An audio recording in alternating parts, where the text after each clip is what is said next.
ni tampoco las bendiciones del pasado son garantía de que en el presente van a continuar esa misma bendición. Eso no es así.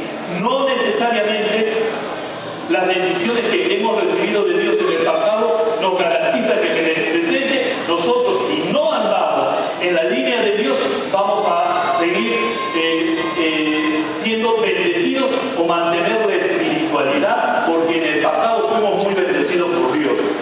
El haber sido bendecidos por Dios en el pasado no garantiza nuestra espiritualidad en el presente, ya que la espiritualidad es algo que se tiene que cuidar constantemente en nuestra vida. Tenemos que crecer, tenemos que, en la palabra, crecer en relación con el Señor, tenemos que crecer en relación con los hermanos, nuestros radios de acción, de relación en la iglesia tiene que crecer. No podemos ser, como dice la palabra, no seamos escasos. Tenemos que ampliar nuestros radios de relación en la iglesia.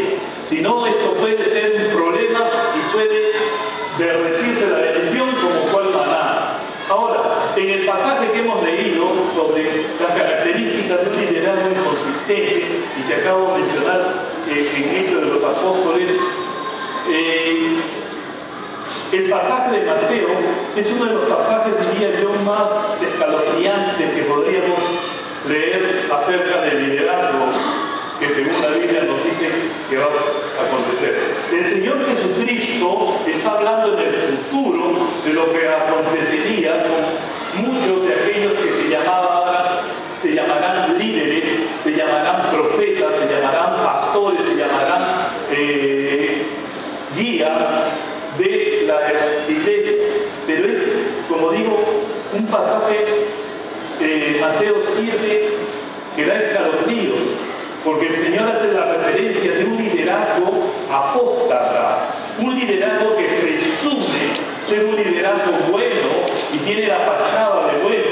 Sin embargo, el Señor Jesucristo lo ha desechado y lo ha desechado hace mucho tiempo. Y ese liderazgo tiene una característica muy particular, y nosotros vemos en Mateo, que todo lo que el Señor menciona acerca de lo que estos líderes hacen es en verdad algo, si se puede decir, positivo, algo aparentemente bueno. Miren ustedes lo que dice el pasaje: no todo el que dice Señor, Señor entrará en el reino de los cielos, sino el que hace la voluntad de mi Padre que está en los cielos. Y contrasta inmediatamente lo de la voluntad, de la obediencia a Dios, con las señales que estos líderes, profetas, apóstatas harían, de tal manera que mucha gente se dejaría guiar por esta señal. Miren lo que dice en el versículo 22. Muchos me dirán en aquel día: Señor, Señor, ¿no profetizamos en tu nombre? ¿Está mal eso? Díganme ustedes, ¿es malo eso? ¿Merece una maldición esta persona por profetizar en el nombre del Señor? Dice, y en tu nombre echamos fuera demonios. ¿Está mal eso? ¿Está mal liberar a tanta gente que anda en ataduras, en cautiverio, atrapados por demonios, y a veces años y años, y que venga alguien y lo libere de esta cadena, de esta atadura? ¿Eso está mal, diríamos nosotros? No está mal. Dice, y en tu nombre echamos fuera demonios, y en tu nombre hicimos muchos milagros. ¿Está mal hacer milagros en beneficio de la grey del Señor? ¿Está mal hacer milagros que van a beneficiar al necesitado, al pobre, al enfermo, al lisiado, al ciego? ¿Está mal hacer los milagros? Por supuesto que no. Esas funciones de parte de la iglesia, eso era parte de las funciones de aquellos líderes que el Señor había entrenado. Dice la Biblia en otro pasaje que el Señor Jesús juntó 70 discípulos y a estos los separó de 2 en 2 y los envió. ¿A qué dice la palabra? A predicar el Evangelio, a sanar enfermos, a echar fuera demonios de los que estaban atados. Y la Biblia dice que vinieron después de estos 70 y gozándose le decía: Señor, hasta los demonios se nos sujetan. Y el Señor Jesús los centra inmediatamente y les dice: no se gocen tanto de que los demonios se les sujetan, gócense de que sus nombres están escritos en el libro de la vida. Los centra el Señor. Pero aquí parece en este pasaje que el Señor Jesús habla de un liderazgo apóstata que en el futuro iba a venir, donde estos, en el aspecto positivo, ellos profetizaban, ellos echaban fuera demonios, hacían señales y milagros. Sin embargo, estos líderes no fueron reconocidos, ni bendecidos, ni tuvieron la autoridad que presumían tener, la autoridad de Cristo, porque el Señor dice: entonces les declararé: nunca os conocí, apartaos de mí, hacedores de maldad. ¿Hacedores de maldad? La pregunta es: ¿en qué consiste la maldad de estos hombres que en el nombre del Señor Jesucristo han echado demonios, han hecho milagros, han bendecido al pueblo de Dios? ¿Por qué el Señor es tan enfático, radical en decir: nunca os conocí, apartaos de mí, hacedores de maldad? ¿En dónde está la maldad de estos líderes que el Señor Jesús estaba hablando, líderes del futuro? ¿Dónde radicaba su maldad de estos líderes? Evidentemente tenemos que hacer un contraste en lo que dice el Señor en el versículo 21 y en los siguientes versículos, donde dice: no todo el que me dice Señor, Señor, entrará en el reino de los cielos, sino el que hace la voluntad de mi Padre que está en los cielos. Ahora, pensemos un poquito, esto es muy delicado, hermano, porque estamos viviendo evidentemente tiempos de apostasía.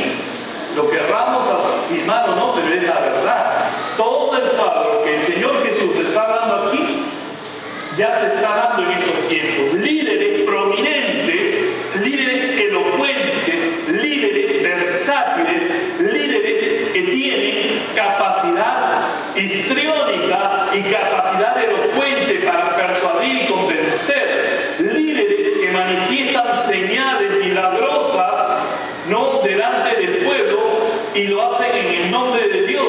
Pero sin embargo, cuando uno los investiga, cuando uno ve su vida, se da cuenta que el cuadro de su vida no se ajusta al perfil del líder que Dios levanta.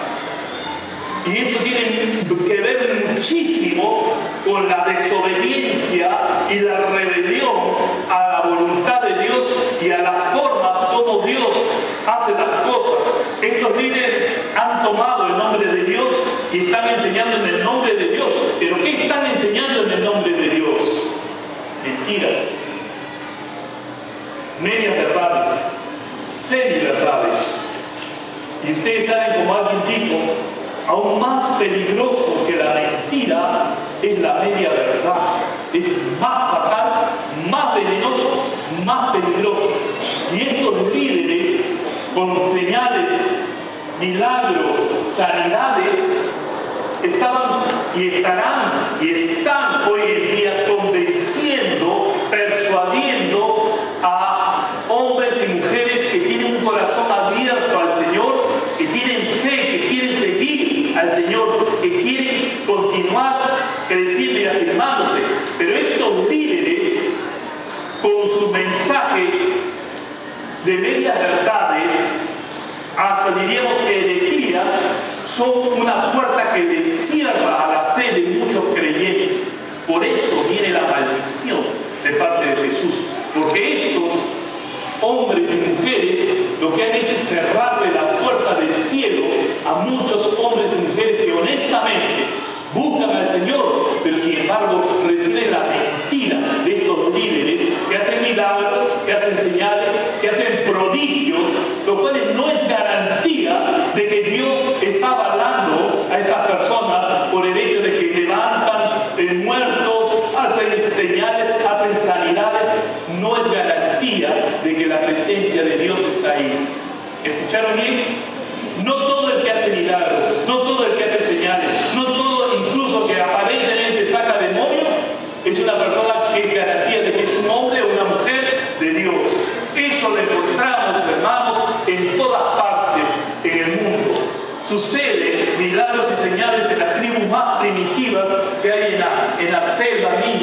en nuestra selva, suceden milagros y señales allá en el Congo, en el África, en Sierra Leona. Hay historias de confrontaciones entre los propios misioneros con los grupos que hacían con Moisés y los grupos de Faraón, los magos de Faraón, igual trataban de imitar los milagros del Señor, y las historias de los misioneros es muy relevante de las confrontaciones que han tenido con grupos que al final eran gente que estaba endemoniada, pero hacían señales, hacían milagros, curaban a los enfermos, venían y traían sus niños y los sanaban estos curanderos o brujos, pero en nombre de quién lo estaban haciendo, en nombre de los demonios, en nombre de ciertos demonios.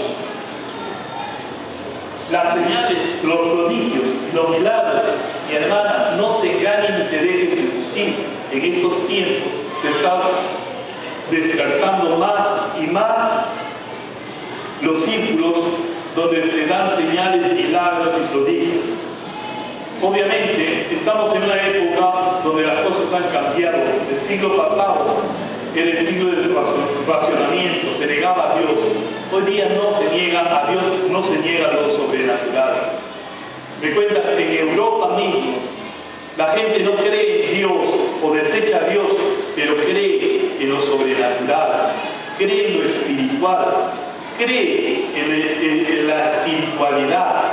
Pero hoy día cualquiera se puede parar y enseñar algo de una doctrina rara, ajena. La gente tiene ansias de creer, porque eso está en el corazón del ser humano, y Dios lo ha puesto eso. Pero ¿a quién creemos? ¿A quién creemos? Entonces, hay mucha confusión. Estamos en los tiempos de apostasía, y el liderazgo, mi hermana, tiene que ser un liderazgo en este sentido distinto. Un liderazgo que no está entronizado con la verdad de Dios, con el mensaje de Dios, con la conducta que Dios demanda a un líder, pues es un líder que tiene matices de apostasía también en su vida. Vuelvo a decirlo, estamos viviendo en los tiempos de apostasía, donde usted puede ver, hermano, que se le ofrece todo un ramillete, un cinturón de iglesias ofertándole a usted, no, las razones por qué usted debería ir a esta iglesia. Aquí en esta iglesia le damos milagros, señales, sanidades. Con eso llaman a la gente. Gran campaña de sanidad y de milagros, dicen de las personas. ¿Para qué? Para llamar al necesitado, el que está enfermo, el que está herido, que necesita un milagro. Entonces, mercadean el mensaje del Señor con milagros y señales, mas no es un evangelio de salvación. ¿De qué sirve sanar a los enfermos si no se les presenta el mensaje de salvación? ¿De qué sirve mostrar señales y milagros si no se le da el mensaje de salvación y de vida eterna? Y hoy día se está saturando a las iglesias de mensajes de sanidad y mensajes de milagros, mensajes de liberación. Pero no se les está dando el mensaje de la palabra de Dios. No se les está dando el evangelio de Jesucristo. Y mi querido hermano, una de las fallas terribles de un liderazgo inconsistente es cuando esconde o muda, tapa la verdad de Dios cuando debería hablarla. Todo el mensaje selecciona lo que es más rentable, lo que es más marquetero, y en este caso lo más marquetero hoy en día son los mensajes de sanidad, milagros, ¿no? Liberación. Y eso es lo que más ven. Y muchas iglesias se han constituido con un liderazgo que tiene la escuela de sanidad, milagros y señales, de una ignorancia de la verdad de Dios increíble. Y pasan los años y estas personas líderes están allí, están dando a conocer ese mensaje que habla de señales, milagros, sanidades, y no es un mensaje que se ajusta a la verdad y a la palabra de Dios. Y la primera cosa que uno puede detectar de un liderazgo inconsistente cuando el mensaje no se ajusta a la verdad de Dios. Un líder que no vive la verdad de Dios, no obedece la verdad de Dios, ni es un abanderado de la verdad de Dios, es un líder que tiene una inconsistencia peligrosa en su liderazgo. Que la verdad de Dios es fácilmente desplazada por el servicio a Dios. El estar con Dios es desplazado fácilmente por servirle a Dios. Y algunos dirán, pero pastor, no es lo mismo servirle a Dios que estar con Dios. No, mi querido hermano, no, mi querida hermana. Dios no nos llama a ser activistas para Él en primer instante. Dios nos llama a estar con Él. Lo hemos dicho. Y la primera inconsistencia es la falta de vivir en la verdad. Hay casos bien interesantes de la Biblia en cuanto a esto. Tienen ustedes lo que dice, por ejemplo, en 2 de Juan, cuando el apóstol Juan se tropezó con uno de estos personajes, y creo que esto ya lo hemos visto anteriormente, pero vale la pena en 2 de Juan leer lo que dice acá, 2 de Juan.